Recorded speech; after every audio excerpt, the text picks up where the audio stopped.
बदतमीज बहू।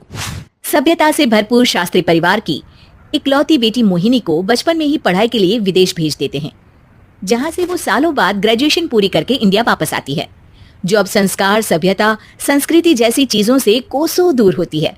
एक सुबह मोहिनी शॉर्ट ड्रेस पहने, कानों में हेडफोन लगाए जोर जोर से इंग्लिश गाने गाती हुई घर में घूम रही होती है।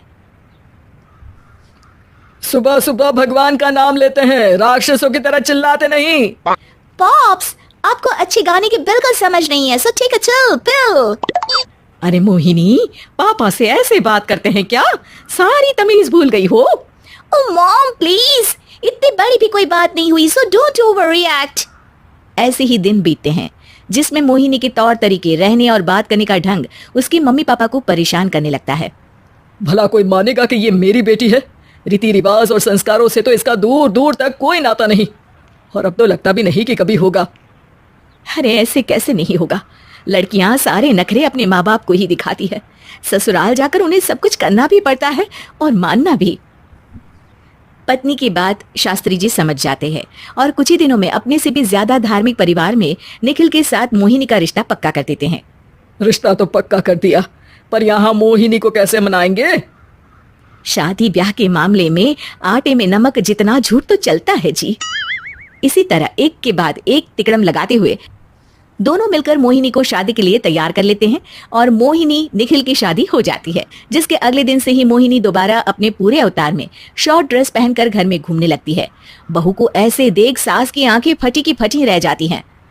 अरे ये क्या बेशर्मी है, हमारे घर की लड़कियां जींस तक नहीं पहनती और तुम बहू होकर इतने छोटे कपड़े पहनकर पूरे घर में घूम रही हो। सीरियसली मॉम, प्लीज आप अपनी इस 80 के दशक वाली सोच में मुझे इंक्लूड मत करो। हाय तौबा, एक तो बेशर्मी दिखाती है, ऊपर से सास के साथ जुबान भी लड़ाती है। अरे जल्दी कपड़े बदल कर आ, घर की पहली आरती तुम्हें ही करनी है। इतनी देर में निखिल भी वहां आ जाता है।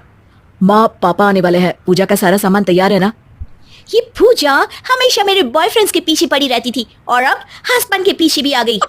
मोहिनी की बातें सुन सास तो अपना सिर पकड़ लेती है, लेकिन निखिल किसी न किसी तरह उसे पूजा के लिए कन्विंस करके कपड़े चेंज करने के लिए भेज देता है, जिस पर पूजा खत्म होने के बाद वो एक बार फिर अपनी शॉर्ट ड्रेस में आ जाती है।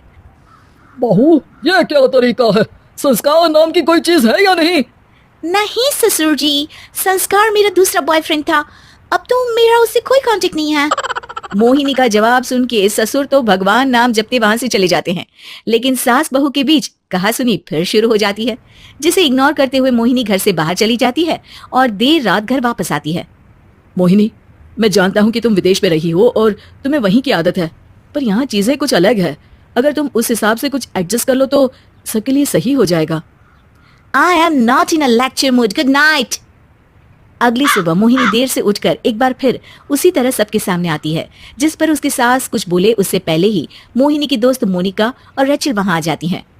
Oh, hi, darling. How are you? OMG, we missed you so much. I missed you too, darling. Ram Ram, इन्होंने तो तुमसे भी छोटे कपड़े पहने हैं। अरे तुम लोगों के अंदर कोई शर्म लिहाज बाकी भी है या सब बेच खाई?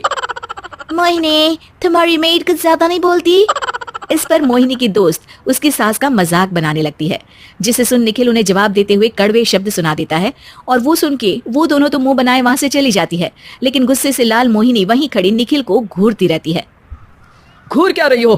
तुमसे शादी की ये सोचकर कि विदेश में पढ़ी लिखी हो, घर में कोई पॉजिटिव चेंज लाओगी, अपनी करियर के लिए एम्बिशियस होगी, पर अपने इस बिहेवियर से उस पढ़ाई के साथ साथ अपने मम्मी पापा के नाम को भी डुबो रही हो।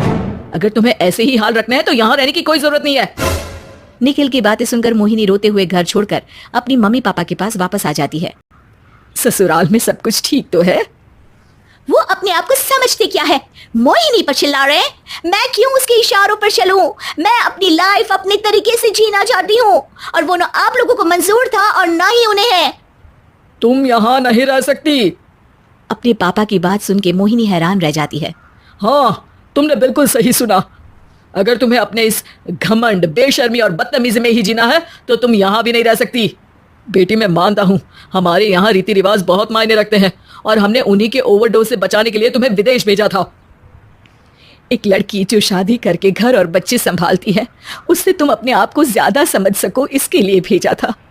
तुम उससे ज्यादा समझो और बनो, पर तुम तो किसी दूसरी ही ट्रेन में चढ़ गई बेटा। उसके मम्मी पापा बहुत देर तक मोहिनी को सारी बातें समझाते हैं, जिन्हें सुनकर मोहिनी को अपनी गलती का एहसास होता है। वो जॉब ज्वाइन कर लेती है और ससुराल वापस आकर उन्हें मॉडर्न बनाती है और खुद भी कुछ रिवाज सीखते हुए खुशी से रहने लगती है।